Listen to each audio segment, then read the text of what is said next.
Welcome back to the channel Glitz by Mehnoor. അപ്പോൾ ഇന്ന് നമ്മളിവിടെ പറയാൻ പോകുന്നത് പായസത്തിൻ്റെ റെസിപ്പിയാണ് കേട്ടോ. വളരെ ടേസ്റ്റി ആയിട്ടുള്ള എന്നാൽ നല്ല തിക്കായിട്ടുള്ള ഒരു സേമിയ പായസത്തിൻ്റെ റെസിപ്പി കൂടെയാണ് പറയാൻ പോകുന്നത്. പിന്നെ അത് മാത്രമല്ല ഒരു പിങ്കിഷ് കളറായിരിക്കും കേട്ടോ ഉണ്ടാവുക പായസം. അപ്പോൾ ഈ പിങ്കിഷ് കളറാവാൻ വേണ്ടിയിട്ടാണ് നമ്മൾ പഞ്ചസാര ഇതുപോലെ മെൽറ്റ് ചെയ്ത് ചേർക്കുന്നത്. അപ്പം എങ്ങനെയാണ് ഇത് സ്റ്റാർട്ട് ചെയ്യുന്നതെന്ന് നോക്കാം അല്ലേ. അതിൻ്റെ മുന്നേ ഞാനൊരു കാര്യം കൂടെ പറഞ്ഞുതരാം. ഇതിൽ നമ്മളൊരു സീക്രട്ട് ഇൻഗ്രീഡിയൻറ്റ് കൂടെ ചേർക്കുന്നുണ്ട് കേട്ടോ. നമ്മുടെ സാധാരണ ഉണ്ടാക്കുന്ന എന്താ പറയുക പായസത്തിൻ്റെ റെസിപ്പിയിൽ നിന്ന് മാറ്റി ചിന്തിച്ച് ഒരു സീക്രട്ട് ഇൻഗ്രീഡിയൻറ്റ് കൂടെ നമ്മൾ ചേർക്കുന്നുണ്ട്. അത് ചേർക്കുന്ന സമയത്ത് നമുക്ക് ടേസ്റ്റ് ഒന്ന് കൂടെ മുന്നിൽ നിർത്താനും മാത്രമല്ല ഗസ്റ്റുകളൊക്കെ വരുന്ന സമയത്ത് കാണാൻ ഭംഗിക്കും ഒക്കെ പറ്റിയിട്ടുള്ള ഒരു ഇൻഗ്രീഡിയൻ്റാണ് ചേർക്കുന്നത് കേട്ടോ. അപ്പോൾ നമുക്ക് റെസിപ്പിയിലേക്ക് കിടക്കാം. അപ്പോൾ ആദ്യം ഞാൻ ചെയ്തത് എന്താണെന്ന് വെച്ചാൽ ഒരു ഉരുളിയിലാണ് പായസം ഉണ്ടാക്കാൻ പോകുന്നത് കേട്ടോ. അങ്ങനെ ഉരുളി എടുത്തിട്ട് അതിൽ നന്നായി ചൂടായതിന് ശേഷം അതിലേക്ക് കുറച്ച് പഞ്ചസാര മെൽറ്റ് ചെയ്യാൻ വെച്ചിട്ടുണ്ട്. ആ മെൽറ്റ് ചെയ്ത പഞ്ചസാരയിലേക്ക് ഒരു ബ്രൗണിഷ് കളറായ പഞ്ചസാരയിലേക്ക് നമ്മൾ കുറച്ച് അല്പം ചുടുവെള്ളമാണ് കേട്ടോ ഒഴിച്ച് കൊടുത്തിട്ടുള്ളത്. അങ്ങനെ ചുടുവെള്ളം നന്നായിട്ട് ഒഴിച്ച് അതൊന്ന് തിളച്ച് വന്ന ശേഷം നമുക്ക് പാൽ ഒഴിച്ച് കൊടുക്കാം. ഞാനിവിടെ 1 ലിറ്റർ പാലാണ് എടുത്തിട്ടുള്ളത്. ഒരു പാക്ക് പാൽ ഞാൻ ഫ്രീസറിലും ഒരു പാക്ക് പാൽ ഞാൻ ഫ്രിഡ്ജിലും വെച്ച സ്ഥിതിക്ക് തന്നെ എൻ്റെ ഒരു പാക്ക് നിങ്ങൾക്ക് കാണുമ്പോൾ തന്നെ അറിയാമല്ലോ, ഒരു പാക്ക് കട്ട പിടിച്ചിട്ടാണ് നിൽക്കുന്നത്, ഫ്രീസായിട്ടാണ് നിൽക്കുന്നത്. ഏതായാലും ഞാനത് രണ്ടും അതിലേക്ക് ഒഴിച്ചതിന് ശേഷം തിളപ്പിക്കാൻ വെച്ചിട്ടുണ്ട്. നന്നായിട്ട് തിളക്കിയിട്ട് അത് അവിടെ കിടന്നിട്ട് ആ സമയത്ത് നമുക്ക് മറ്റൊരു പാൻ അടുപ്പത്ത് വെച്ചിട്ട് അതിലേക്ക് പാൻ നന്നായിട്ട് ചൂടായതിന് ശേഷം അതിലേക്ക് നമുക്ക് അല്പം നെയ്യ് ഒഴിച്ച് കൊടുക്കാം കേട്ടോ. അപ്പം നെയ്യ് ഒഴിക്കുന്ന സമയത്ത് നമ്മൾ മറ്റേ പാലിനെ മറക്കരുത്, ഇടയ്ക്കിടയ്ക്ക് അതൊന്ന് ഇളക്കി കൊടുക്കണം, കാരണം അടിയിൽ പിടിക്കാൻ ചാൻസ് ഉണ്ട് കേട്ടോ.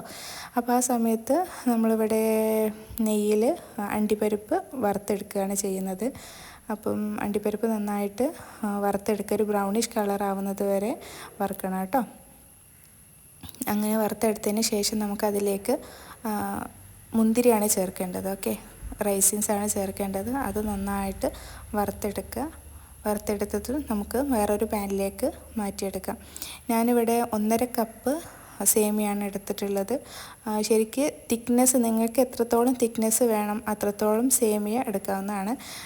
ഇത് അത്യാവശ്യത്തിന് തിക്നെസ് ഉണ്ട് നമ്മുടെ പായസം, അതുകൊണ്ട് തന്നെ ഈ ഒരു ക്വാണ്ടിറ്റി എടുത്താൽ മതിയാവും. ഇനി ഇത്രയ്ക്ക് വേണ്ടാന്നുണ്ടെങ്കിൽ നിങ്ങൾക്ക് 1 കപ്പ്, അതായത് 1 ലിറ്റർ പാലിൽ നിന്ന് 1 കപ്പ് സേമിയ എടുത്താലും മതി കേട്ടോ.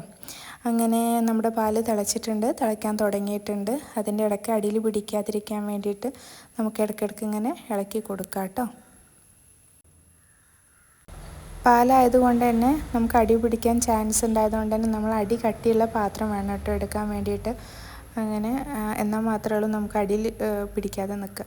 അതിന് ശേഷം ഞാൻ ഇതിലേക്ക് ചേർത്ത് കൊടുത്തിരിക്കുന്നത് കുറച്ച് ഏലക്കായാണ്. ഏലക്കായ് പൊടിച്ചിട്ടുള്ളതാണ് കേട്ടോ ചേർത്ത് കൊടുത്തിട്ടുള്ളത്. അതെന്താണെന്ന് വെച്ചാൽ പഞ്ചസാരയും കൂടെ കൂട്ടി പൊടിച്ചിട്ടാണ് ആ ഒരു കളർ വന്നിരിക്കുന്നത്. ഓക്കെ, ഒരു 3 ഏലക്കായ് ആണ് ഞാൻ എടുത്തിട്ടുള്ളത്. ഓക്കെ, അതിന് ശേഷം വീണ്ടും നമ്മൾ ഇതുപോലെ തിളപ്പിക്കാൻ വെച്ചിട്ടുണ്ട്. അതിന് ശേഷം നമ്മളിതിലേക്ക് ചേർത്ത് കൊടുക്കുന്നത് സേമിയാണ് കേട്ടോ. നമ്മൾ ഓൾറെഡി വറുത്ത് മാറ്റി വെച്ച സേമിയ ഉണ്ടല്ലോ, അതാണ് നമ്മളിതിലേക്ക് ചേർത്ത് കൊടുക്കുന്നത് കേട്ടോ. എന്നിട്ട് നന്നായിട്ട് ഇളക്കി കൊടുക്കുക, അടിയിൽ പിടിക്കാതിരിക്കാൻ വേണ്ടി ഇളക്കി കൊടുക്കണമെന്നുണ്ട്. മാത്രമല്ല നമ്മളിപ്പം നെയ്യൊക്കെ അതിൽ മുകളിൽ കാണുന്നുണ്ടെങ്കിൽ പോലും പായസം റെഡി ആവുന്ന സമയത്ത് നമുക്ക് നെയ്യൊന്നും അവിടെ കാണാൻ കഴിയില്ല, അതൊക്കെ അതിലേക്ക് കോമ്പൻസേറ്റ് ചെയ്ത് പോകും കേട്ടോ. അങ്ങനെ നന്നായിട്ട് തിളയ്ക്കാൻ തുടങ്ങിയിട്ടുണ്ട്. തിളച്ചിട്ട് നമുക്ക് ഇതിൻ്റെ പാകം നോക്കുക എന്നുള്ളത് എന്താ പറയുക, അങ്ങനെ തൊട്ട് നോക്കുന്ന സമയത്ത് നമുക്കറിയാൻ പറ്റും നന്നായിട്ട് ആ സേമിയ അങ്ങനെ കുഴകുഴാന്നിരിക്കുന്നുണ്ടാവും. അതാണ് അതിൻ്റെ എന്താ പറയുക വേവ് എന്നുള്ളത്. ഓക്കെ, അപ്പോൾ നന്നായിട്ട് തിളയ്ക്കാൻ അനുവദിക്കുക, നന്നായിട്ട് ഇളക്കിയും കൂടെ ഇളക്കിയിട്ട് കൊടുക്കണം. അതിനുശേഷം നമ്മൾ കുറച്ച് മിൽക്ക് മെയ്ഡും കൂടെ മധുരത്തിന് ആഡാക്കി കൊടുത്തിട്ടുണ്ട്. ഇതിന് വേറൊരു പ്രത്യേകത എന്താണെന്ന് വെച്ചാൽ ഞാൻ അധികം മധുരം ചേർത്തിട്ടില്ല, കാരണം മധുരം അത്ര നല്ലതല്ലല്ലോ. പക്ഷേ പായസം ആയതുകൊണ്ട് തന്നെ അത്യാവശ്യം മധുരം വേണം എന്നാണല്ലോ. എന്നാലും മിൽക്ക് മെയ്ഡ് ചേർത്ത് കൊടുത്തിട്ടുണ്ട്.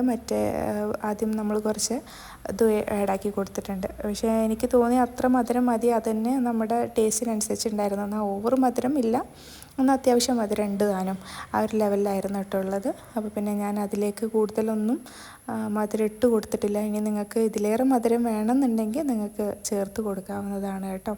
അങ്ങനെ ഏകദേശം ഇതാ നമ്മുടെ പായസം റെഡി ആയി കഴിഞ്ഞിട്ടുണ്ട്. ഇതാ നല്ല സെറ്റായിട്ടുണ്ട് കേട്ടോ. ഈ ഒരു തിക്നെസ്സിലാണ് നമ്മൾ എടുക്കുന്നത്. ഇനി നിങ്ങൾക്ക് ഈ തിക്നെസ് കൂടിപ്പോയി എന്ന് തോന്നുകയാണെങ്കിൽ നിങ്ങൾക്ക് അതിലേക്ക് ചൂടുള്ള പാലൊഴിച്ച് കൊടുത്തു കഴിഞ്ഞാൽ, ഇത് അടുപ്പിൽ നിന്ന് മാറ്റിയിട്ടാണെങ്കിലും നമുക്ക് ചൂടുള്ള പാലൊഴിച്ച് കൊടുത്തു കഴിഞ്ഞാൽ നിങ്ങൾക്ക് ഇങ്ങനെ ലൂസാക്കി എടുക്കാവുന്നതാണ് കേട്ടോ. അപ്പം നമ്മുടെ സീക്രട്ട് ഇൻഗ്രീഡിയൻ്റ് എന്താണെന്ന് വെച്ച് കഴിഞ്ഞാൽ, നമ്മൾ ഓൾറെഡി മാറ്റി വെച്ചിരുന്ന പാൻ ഉണ്ടല്ലോ, അത് തന്നെ നമ്മൾ ആദ്യം യൂസ് ചെയ്ത പാൻ തന്നെയാണ് ഉപയോഗിക്കുന്നത്. അതിലേക്ക് ചൂടായതിന് ശേഷം അതിലേക്ക് നെയ്യ് ഒഴിച്ചിട്ട് അതിലേക്ക് കുറച്ച് ക്യാരറ്റ് ഇട്ട് കൊടുത്തിട്ടുണ്ട്. ഇതാണ് നമ്മുടെ സീക്രട്ട് ഇൻഗ്രീഡിയൻ്റ് എന്ന് പറഞ്ഞത്. ഇത് വളരെ ടേസ്റ്റിയാണ് കേട്ടോ. നമ്മുടെ സേമിയ പായസത്തിലേക്ക് ഇത് ചേർക്കുന്ന സമയത്ത് ഞാനവിടെ ഗ്യാസ് ഓഫാക്കിയിട്ടുണ്ട് കേട്ടോ. നമ്മുടെ പായസത്തിൻ്റെ ഗ്യാസ് ഓഫാക്കിയിട്ടുണ്ട്.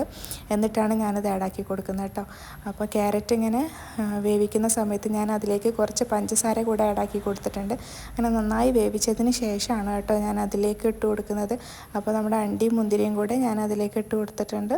ഇങ്ങനെ സെറ്റാക്കി ഇളക്കി കഴിഞ്ഞാൽ നമ്മൾ സ്വാദിഷ്ടമായിട്ടുള്ള വളരെ ടേസ്റ്റി ആയിട്ടുള്ള തിക്കായിട്ടുള്ള പിങ്കിഷ് കളറായിട്ടുള്ള പായസം റെഡിയാണ്. അപ്പോൾ ഇഷ്ടപ്പെട്ടാൽ സബ്സ്ക്രൈബ്